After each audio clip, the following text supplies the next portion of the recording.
ایران کے ایک سینئر اہلکار نے کہا کہ اگر کوئی ملک اسرائیل کی حفاظت میں شامل ہوتا ہے تو اس کے خطے میں موجود اڈے ہمارے نشانے پر ہوں گے۔ مشرق وسطیٰ میں امریکہ کا سب سے بڑا فوجی نیٹ ورک موجود ہے جو تیل کی راہداریوں کی حفاظت اور اپنے اتحادی ممالک کی حمایت کے لیے قائم ہے۔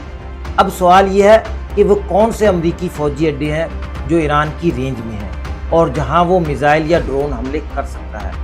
ان فوجی اڈوں میں قطر کا العدید ایئر بیس امریکہ کا سب سے بڑا فوجی اڈا ہے، جہاں یو ایس سینٹرل کمانڈ کا لاجسٹک اور کمانڈ ہب قائم ہے۔ یہاں 8,000 امریکی اور اتحادی فوجی تعینات ہیں۔ بحرین میں امریکہ کی نیوی کا 5واں بیڑا اور نیول فورسز سینٹرل کمانڈ قائم ہے۔ یہاں 9,000 سے زائد امریکی فوجی موجود ہیں۔ کویت کا علی السالم ایئر بیس کویت سٹی کے قریب واقع ہے۔ یہ بیس امریکی فضائی کارروائیوں کا مرکز ہے جہاں 13,500 فوجی تعینات ہیں۔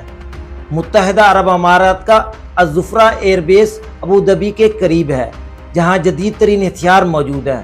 سعودی عرب کا پرنس سلطان ایئر بیس ریاض کے قریب واقع ہے۔ اس بیس پر پیٹریاٹ اور تھاڈ میزائل دفاعی نظام نصب ہے۔ یمن کے حوثی باغی اس بیس کو پہلے ہی نشانہ بنا چکے ہیں۔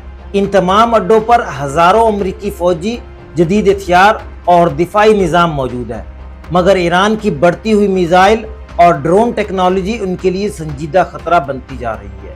اسرائیل ایران جنگ در حقیقت نیوکلر تنازع نہیں بلکہ ایران میں حکومت کی تبدیلی، رجیم چینج کا ایک بڑا منصوبہ ہے۔